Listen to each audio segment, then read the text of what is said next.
मित्रांनो, लास्ट व्हिडिओमध्ये आपण DMERच्या टेक्निकल सब्जेक्टचा सिलेबस कोणता आहे, बुक्स कोणते रेफर करावे, मॉक टेस्टसाठी कोणती ऑनलाईन वेबसाईट यूज करावी आणि हाय वेटेज सब्जेक्ट कोणते आहेत, या सर्व गोष्टींचा आढावा घेतला. आता आपण बघूया DMERच्या नॉन टेक्निकल सब्जेक्टचा सिलेबस कोणता आहे आणि बुक्स कोणते रेफर करायला हवे.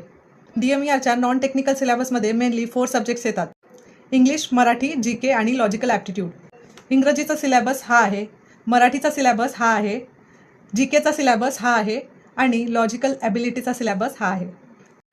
तुम्हाला जर नॉन टेक्निकल सब्जेक्टचा सिलेबस आणि बुक्स रेफरन्स हवे असतील तर कमेंट बॉक्समध्ये PDF टाईप करून पाठवा, तुम्हाला याची PDF मिळून जाईल.